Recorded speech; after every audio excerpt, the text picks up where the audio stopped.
Students, आज हम basic nature पढ़ेंगे एनिलीन और अमोनिया का। ठीक है, तुलना करना है किसकी, एनिलीन और अमोनिया की। और एनिलीन को हम क्या बोल सकते हैं, ये हमारा क्या है, एरिल एमीन। ठीक है, ये हमारी एरिल एमीन है, एरोमेटिक एमीन। तो एनिलीन और अमोनिया का हमें बेसिक नेचर देखना है। तो बेसिक नेचर में हम ये बताते हैं कि जो जितनी आसानी से लोन पेयर को डोनेट कर सके उसमें उतनी ज्यादा बेसिक नेचर होता है। देखो यहाँ पर भी नाइट्रोजन के पास लोन पेयर है, यहाँ पर भी नाइट्रोजन के पास लोन पेयर। ये हमारी क्या है, अमोनिया, और ये क्या है हमारी एनिलीन, या दूसरा नाम इसका क्या है, एरिल एमीन। तो एरिल एमीन और अमोनिया में कौन ज्यादा बेसिक है, हम ये पूछ रहे हैं कि अमोनिया और एरिल एमीन में कौन ज्यादा बेसिक है। तो मैंने कहा कि जो जितनी आसानी से लोन पेयर को डोनेट कर देगा, लोन पेयर को दे देगा, उसमें उतनी ज्यादा बेसिक नेचर होगा, उतनी ज्यादा क्षारकता होगी। तो ये तो आसानी से लोन पेयर दे देता है अमोनिया, तो लेकिन ये वाला जो नाइट्रोजन है, ये एनिलीन का जो नाइट्रोजन है, इसमें ये लोन पेयर बिजी हो जाते हैं। ये लोन पेयर क्या हो जाते हैं, बिजी। ये लोन पेयर रेजोनेंस में बिजी हो जाते हैं। किसमें बिजी हो जाते हैं, रेजोनेंस में बिजी। जब ये लोन पेयर रेजोनेंस में बिजी हो गए, तो रेजोनेंस में बिजी होने के कारण एनिलीन की क्षारकता कम होती है अमोनिया से। क्या बोला मैंने कि जो एनिलीन है, एनिलीन में जो लोन पेयर है वो रेजोनेंस में क्या हो जाते हैं, बिजी, जिससे ये आसानी से बाहर मतलब डोनेट नहीं हो पाते हैं। जबकि अमोनिया में जो लोन पेयर है वो कहीं बिजी नहीं है। और एनिलीन का नाइट्रोजन पर जो लोन पेयर है वो कहाँ बिजी हो गया, रेजोनेंस में बिजी हो गया। जब रेजोनेंस में बिजी हो गया तो डोनेट नहीं होगा, डोनेट नहीं होगा तो इसकी क्षारकता कम होगी। तो हमें पता चल गया कि जो एनिलीन है इसकी क्षारकता कम होती है। देखो, कम होती है, क्षारकता क्या होती है, कम। किससे, अमोनिया से। तो आज हमने सीखा कि एनिलीन की क्षारकता बेसिक नेचर अमोनिया से कम होता है। क्यों, क्योंकि जो जितनी आसानी से लोन पेयर देता है उसमें क्षारक नेचर उतना ज्यादा होता है। तो ये नाइट्रोजन तो लोन पेयर आसानी से दे रहा है, लेकिन एनिलीन का जो नाइट्रोजन है इसका लोन पेयर ये आसानी से नहीं दे रहा है, क्योंकि ये कहाँ बिजी हो गया, रेजोनेंस में बिजी हो गया। और रेजोनेंस में बिजी होने के कारण एनिलीन की क्षारकता कम होती है। तो हमें देखो यहाँ पर बेसिक ऑर्डर लिख दिया कि एनिलीन की क्षारकता कम, फिर सबसे और उससे ज्यादा किसकी, अमोनिया की। और इसके पहले हम पढ़ चुके थे कि जो एल्किल एमीन होती है उसकी क्षारकता अमोनिया से ज्यादा होती है। तो एक नया, अभी तक हम पढ़ चुके थे अमोनिया और एल्किल एमीन के बारे में, अमोनिया और एल्किल एमीन की क्षारकता। तब हमने पढ़ा था कि एल्किल एमीन की क्षारकता अमोनिया से ज्यादा होती है। आज हमने क्या, किसकी तुलना की, एनिलीन और अमोनिया की। तो हमें पता चला कि अमोनिया की क्षारकता एनिलीन से ज्यादा होती है। तो हमने तीनों को कंबाइंड करके लिख दिया। अब हमने ये बोल तो दिया कि ये बिजी हो जाता है। कैसे बिजी होता है, ये देखिए, ये हमने एक एनिलीन ले लिया। तो ये लोन पेयर पहले कहाँ शिफ्ट हुए, यहाँ। तो ये पाई इलेक्ट्रॉन कहाँ शिफ्ट हुए, यहाँ देखो, ये रेजोनेंस संरचना बनी। तो यहाँ लोन पेयर की वजह से यहाँ क्या आ गया, डबल बॉन्ड। और नाइट्रोजन पर क्या आ गया, पॉजिटिव चार्ज। ये पाई इलेक्ट्रॉन कहाँ आए, तो कार्बन पर माइनस चार्ज। अब ये रेजोनेंस स्ट्रक्चर बन गया। अब क्या होगा, ये वाले इलेक्ट्रॉन यहाँ शिफ्ट होंगे, तो ये पाई इलेक्ट्रॉन यहाँ शिफ्ट होंगे। तो ये हम कई बार करवा चुके हैं। तो यहाँ पर ये इलेक्ट्रॉन शिफ्ट हुए तो यहाँ पर क्या लग गया, डबल बॉन्ड। और ये डबल बॉन्ड के पाई इलेक्ट्रॉन यहाँ शिफ्ट हुए तो माइनस बन गया। तो इस तरीके से ये 5 रेजोनेंस स्ट्रक्चर बन रही है, घूम फिर के ये देखो वापस मिल गया। तो ये रेजोनेंस की वजह से ये लोन पेयर क्या है, बिजी है। देखो, ये लोन पेयर क्या है, बिजी है, शिफ्टिंग चल रही है। तो रेजोनेंस की वजह से ये लोन पेयर हो जाता है बिजी, इसीलिए एनिलीन की क्षारकता कम होती है। कितने स्ट्रक्चर बनते हैं, 1 2 3 4 5। तो कोई आपसे पूछे कि एनिलीन में कितने स्ट्रक्चर होते हैं, 5 रेजोनेंस स्ट्रक्चर होते हैं। 5 रेजोनेंस स्ट्रक्चर होते हैं। और ये हम कई बार आपको बनवा चुके हैं। अब हम आते हैं एनिलीनियम धनायन की अनुनाद संरचना। किसकी बात कर रहा है, एनिलीनियम धनायन। ये हमने एक एनिलीनियम आयन ले लिया। देखो, ये एनिलीन होता है, इसको H+ आयन मिल जाता है, तो ये क्या कहलाने लगता है हमारा। देखो, ये तो एनिलीन है और इसको हमने 3 कर दिया, मतलब H+ मिल गया। तो इसको हम एनिलीन नहीं बोलते हैं, ये हमारा कहलाता है एनिलीनियम आयन। तो इसमें रेजोनेंस कितनी बन सकती है, इसमें लोन पेयर तो है नहीं कि लोन पेयर की शिफ्टिंग होगी। तो इसमें पाई इलेक्ट्रॉनों की शिफ्टिंग हो जाती है। किसकी, पाई इलेक्ट्रॉनों की। तो ये वाला इधर, ये वाला इधर और ये वाला इधर। क्या होगा इसमें, देखो, लोन पेयर तो है नहीं कि लोन पेयर की शिफ्टिंग हो। तो यहाँ किसकी शिफ्टिंग होगी, पाई इलेक्ट्रॉन की। तो ये वाला इधर, ये वाला इधर और ये वाला इधर। तो सिर्फ एक ही 2 बन सकते हैं इसके, इस तरीके से। ऊपर तो जैसे का तैसा रहेगा। अब ये डबल बॉन्ड कहाँ आ गया, यहाँ। और ये वाला डबल बॉन्ड आ गया यहाँ। और ये वाला डबल बॉन्ड आ गया यहाँ। तो एनिलीनियम आयन की जो ये इंपॉर्टेंट पॉइंट है कि एनिलीन में 5 रेजोनेंस स्ट्रक्चर होते हैं, जबकि एनिलीनियम आयन में 2 रेजोनेंस स्ट्रक्चर होते हैं, जिसमें जितने ज्यादा रेजोनेंस स्ट्रक्चर होते हैं वो उतना ज्यादा स्थायी होता है। तो यहां से आपने ये एनिलीन के रेजोनेंस स्ट्रक्चर देख लिए और ये एनिलीनियम धनायन का स्ट्रक्चर देख ली, रेजोनेंस स्ट्रक्चर। और हमने पढ़ लिया कि एनिलीन में लोन पेयर होता है रेजोनेंस में बिजी, इसलिए ये आसानी से लोन पेयर डोनेट नहीं करता है, इसलिए एनिलीन की क्षारकता अमोनिया से कम होती है। अब हमको पढ़ना है केमिकल रिएक्शन। क्या पढ़नी है हमको? Chemical reaction. तो हम पहले केमिकल रिएक्शन पढ़ रहे हैं। किसकी केमिकल रिएक्शन? एमीन की केमिकल रिएक्शन। तो पहली हमारी केमिकल रिएक्शन है एल्काइलेशन। क्या है केमिकल रिएक्शन? एल्काइलेशन। देखिए हमने यहाँ पर ले लिया कोई अपनी एमीन, ये ले ली कोई एमीन, प्राथमिक एमीन ले ली है हमने, ठीक है, और एल्काइलेशन करा दिया। तो हमने हेलो एल्केन से एल्किल हैलाइड से अभिक्रिया करा दी। होता क्या है? बहुत सिंपल है। होता क्या है कि इस कार्बन पर रहेगा पॉजिटिव चार्ज। क्यों? क्योंकि हेलोजन क्या होता है? Highly electronegative element. तो ये बॉन्ड के इलेक्ट्रॉन को अपनी तरफ खींचेगा, जिससे इस पर पार्शली नेगेटिव चार्ज, इस पर पार्शली पॉजिटिव चार्ज। तो इस कार्बन पर रहेगा पार्शली पॉजिटिव चार्ज। तो ये नाइट्रोजन क्या करेगा? अपने लोन पेयर इस कार्बन को दे देगा और उसको आकर अपने पास जोड़ लेगा, और ये X माइनस क्या होगा? बाहर निकल जाएगा। ये लीविंग ग्रुप के रूप में क्या होगा? बाहर निकल जाएगा। तो इसको तो हम निकाल देते हैं बाहर। अभी हमने इसको क्या निकाल दिया? X माइनस के रूप में बाहर। अब यहाँ हुआ क्या? पहले देखो हमने लिखा R। क्या लिखा? R। और R के बाद बॉन्ड से N। और अब देखना N ने लोन पेयर दिया और N से कौन आके जुड़ गया? R। तो हमने ये वाला R मान के उसको R डैश नाम दे देते हैं। तो ये R डैश आके जुड़ गया। और नाइट्रोजन पर क्या था? लोन पेयर दे दिया, तो नाइट्रोजन पर क्या आ गया? Positive charge. अब नाइट्रोजन से क्या जुड़े थे? 2 हाइड्रोजन। तो हमने H ना लिख के 1 हाइड्रोजन यहाँ लिख दिया और 1 हाइड्रोजन जोड़ दिया हमने यहाँ। क्या किया हमने कहा कि हेलोजन की इलेक्ट्रोनेगेटिविटी ज्यादा थी, इसलिए इस पर पार्शली नेगेटिव चार्ज और कार्बन पर पार्शली पॉजिटिव चार्ज। तो इस कार्बन पर है पार्शली पॉजिटिव चार्ज, तो नाइट्रोजन ने अपने लोन पेयर इसको दे दिए, और लोन पेयर दिए तो ये नाइट्रोजन से आके जुड़ गया, और जैसे ये नाइट्रोजन से आके जुड़ा तो इस पर आ गया पॉजिटिव चार्ज। देखो नाइट्रोजन एक R से तो यहाँ जुड़ा ही था और 2 हाइड्रोजन पहले से थे। अंतर क्या आया कि नाइट्रोजन ने अपने लोन पेयर इस R डैश को दे दिया और ये R डैश से जाके नाइट्रोजन जुड़ गया, और लोन पेयर देने से नाइट्रोजन पर आ गया पॉजिटिव चार्ज। अब आप जानते हैं कि नाइट्रोजन तो होता है इलेक्ट्रोनेगेटिव एलिमेंट, इस पर पॉजिटिव चार्ज नहीं होना चाहिए, तो ये अपना पॉजिटिव चार्ज हटाना चाहेगा, और हटाने के लिए ये क्या करेगा?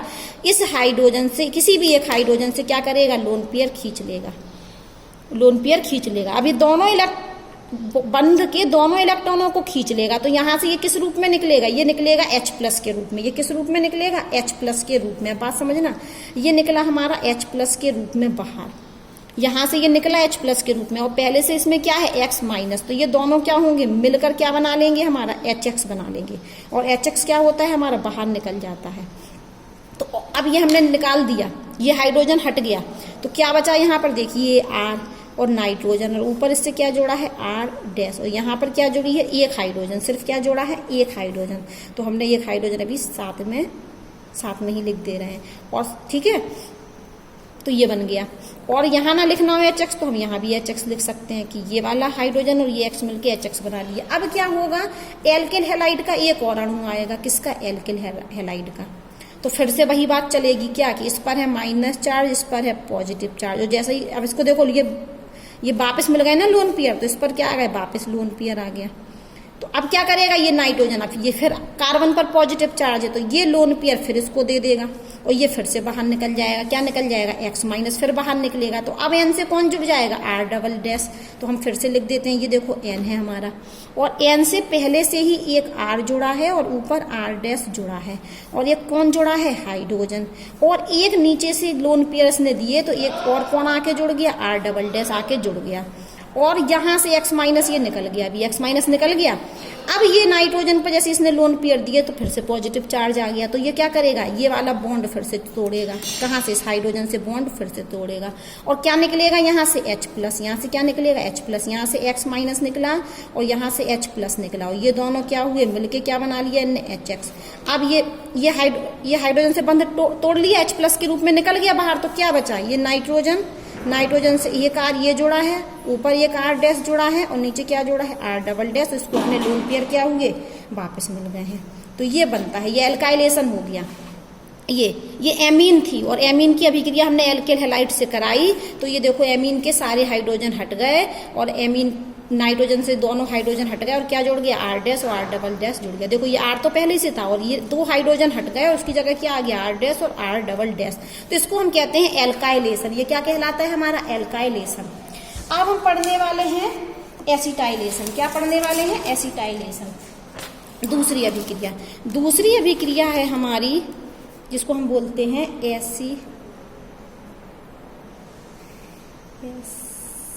एसाइलेशन। इसको हिंदी में बोलते हैं एसीलन। क्या बोलते हैं, एसीलन। अब ये सुनिए, इसमें भी हम एमीन लेंगे, लेकिन यहाँ पर हम एमीन की अभिक्रिया, सुनो बात को, एमीन लेंगे और एमीन की अभिक्रिया या तो हम ले लें कोई एस्टर या हम ले लें एसिड क्लोराइड। देखो यहाँ फिक्स था, यहाँ पर हम क्या कर रहे थे, एमीन ले रहे थे और एमीन की अभिक्रिया एल्केल हैलाइड से करा रहे थे। किससे करा रहे थे, एल्केल हैलाइड से। एमीन की अभिक्रिया किससे करा रहे थे, एल्केल हैलाइड से। लेकिन यहाँ एसिटाइलेशन में क्या है, एमीन तो ले रहे हैं लेकिन एमीन की अभिक्रिया या तो हम एस्टर से करा दें या एसिड क्लोराइड से करा दें या एसिड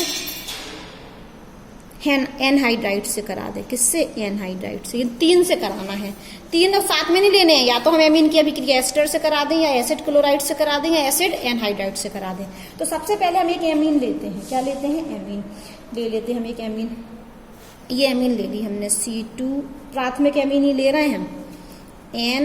एन के पास है लोन पेयर, कितने हाइड्रोजन, 2 हाइड्रोजन। तो ये हमारी क्या है, 1 डिग्री एमीन। ये हमारी 1 डिग्री एमीन है और इसकी अभिक्रिया हमने करा दी एसिड क्लोराइड से। ये ले लिया हमने एसिड क्लोराइड, CH3COOCl।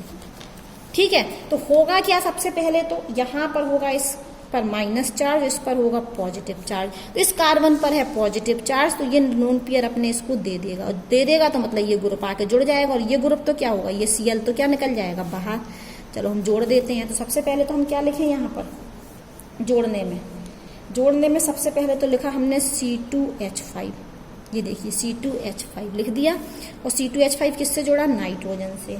और नाइट्रोजन से क्या जुड़े हैं ऑलरेडी में, 2 हाइड्रोजन, 1 और 2। तो हम दोनों हाइड्रोजन ऊपर कर दे रहे हैं, ये नीचे और एक ऊपर। अब इसने लोन पेयर दे दिए किस कार्बन को, इस कार्बन को। तो नाइट्रोजन से कौन जुड़ जाएगा, ये कार्बन। तो ये कार्बन हमने जोड़ दिया और ये कार्बन किससे जोड़ा है, डबल बॉन्ड O से, और किससे जोड़ा है, CH3 से।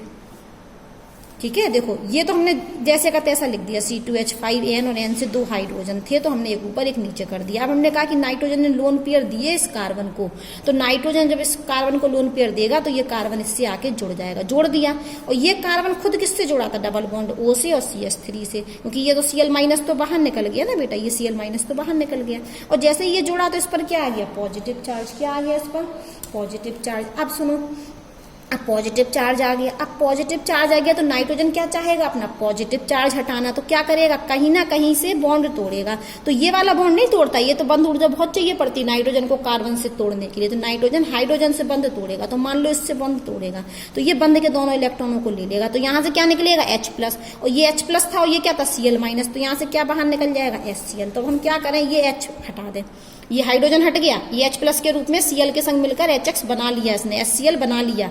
तो अब क्या होगा कि ये नाइट्रोजन है, नाइट्रोजन से यहाँ जोड़ा है C2H5 और यहाँ जोड़ा है कार्बन, और कार्बन पर है डबल बॉन्ड से O और ये CH3, और ये ऊपर वाला हाइड्रोजन तो अभी है। और जब जैसे ही इसको लोन पेयर मिले तो उसका पॉजिटिव चार्ज क्या हो गया, हट गया। तो ये हमारी बनती है और इसको हम बोलते हैं एन इथाइल इथेन एमीन। ठीक है, तो ये तो है हमारी मैकेनिज्म थोड़ी सी। अगर हम इसको डायरेक्ट करते तो देखो ये लिखा था हमारा C2H5NH2, यही हमने लिया था, और उनने यहाँ से इसको ले लिया क्योंकि इस कार्बन पर अटैक कराना ना, तो इस तरीके से लिख दिया। वही पूरा प्रोसेस हुई है जो मैंने बताया है। हम एक और रिएक्शन ले लेते हैं, एक और एग्जाम्पल ले लेते हैं। ये पहला एग्जाम्पल था, हम एक और ले लेते हैं। हम 2 डिग्री एमीन ले लेते हैं। अभी हमने ली थी 1 डिग्री एमीन, अब हम ले रहे हैं 2 डिग्री एमीन। तो ये C2H5, और ये कितने जोड़े हैं, ये हम जोड़ दें 2, और N पर है सिर्फ एक हाइड्रोजन। तो ये है हमारी 2 डिग्री एमीन। और इसकी अभिक्रिया या तो हम एस्टर से करा दें, एसिड क्लोराइड से करा दें, एसिड एनहाइड्राइड से। तो अभी हमने क्या लिया था, एसिड क्लोराइड लिया था। अब इस बार हम ले लेते हैं एनहाइड्राइड। तो इसकी अभिक्रिया करा रहे हैं हम एनहाइड्राइड से, CH3 C double bond O, फिर O, फिर C डबल बॉन्ड O, और ये CH3। तो ये है हमारा एसिड एनहाइड्राइड। हम कुछ भी ले सकते हैं, या तो हम एसिड क्लोराइड ले लें, या एसिड एनहाइड्राइड ले लें, या एस्टर ले लें। तो ये तो हमने एनहाइड्राइड ले लिया। अब एनहाइड्राइड ले लिया तो फिर से सुनिए क्या होगा कि ये कार्बन यहाँ O से जोड़ा, O से जोड़ा तो इस पर पॉजिटिव चार्ज, या ये वाला कार्बन देखें तो ये भी O से जोड़ा तो इस पर भी पॉजिटिव चार्ज है। चाहे हम ये कार्बन लेने चाहे ये लेने, दोनों सेम रहेगा। क्यों? क्योंकि दोनों कार्बन से क्या जोड़ा है, CH3। तो मान लो ये कार्बन हमने पॉजिटिव मान लिया और ये नेगेटिव मान लिया, तो ये लोन पेयर के इलेक्ट्रॉन किसको देगा, इस कार्बन को। ये पूरा ग्रुप लीविंग ग्रुप के रूप में क्या होगा, बाहर। ये पूरा लीविंग ग्रुप के रूप में बाहर, लीविंग ग्रुप ये पूरा बाहर निकलेगा। ये पूरा क्या निकलेगा, बाहर। तो होगा क्या, हम सामने ना लिख के बगल में नीचे लिख रहे हैं। तो सबसे पहले तो हमने लिखा इसको C2H5, कितने हैं, 2, और ये नाइट्रोजन। और नाइट्रोजन से कौन आके जुड़ गया, ये कार्बन। नाइट्रोजन से कौन आके जुड़ गया, ये कार्बन। तो ये कार्बन और इस कार्बन पर जुड़ा है डबल बॉन्ड से O, और ये क्या जुड़ा है, CH3। और ये नाइट्रोजन के पास क्या है, एक हाइड्रोजन भी है। और साथ में निकला क्या गया, ये निकल गया CH3COO-, क्योंकि लोन पेयर के बंद के इलेक्ट्रॉन इसको मिल गया तो ऊपर क्या आएगा, माइनस। तो यहां से निकल गया हमारा CH3COO-, ये बाहर निकल गया CH3COO-, ये बाहर निकला। अब क्या होगा, जैसे इस नाइट्रोजन ने लोन पेयर दे तो दिए कार्बन पर, लेकिन इस पर क्या आ गया, पॉजिटिव चार्ज। और जब इस पर पॉजिटिव चार्ज आ गया तो नाइट्रोजन अपना पॉजिटिव चार्ज हटाना चाहेगा, तो वो इस हाइड्रोजन से बने बंध के दोनों इलेक्ट्रॉनों को ले लेगा और यहाँ से H+ के रूप में निकलेगा। और जो H+ किससे क्रिया कर लेगा, इससे। और क्या बना लेगा, ये क्या बना लेगा, ये तो बना लेगा हमारा CH3COOH। और यहाँ क्या होगा, यहाँ तो रहेगा हमारा C2H5 के होल ट्वाइज, और ये N। जैसे ही इसने बंद के इलेक्ट्रॉनों को ले लिया तो ये नाइट्रोजन से प्लस चार्ज क्या हुआ, हट गया। और प्लस हटा देते हैं हम, और हाइड्रोजन भी हट गया। और यहाँ पर आके क्या जुड़ा है,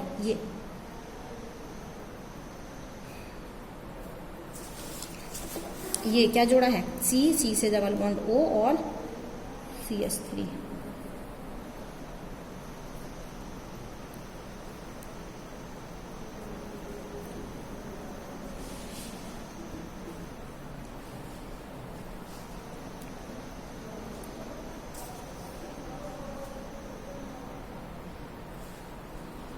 इसका नाम है हमारा N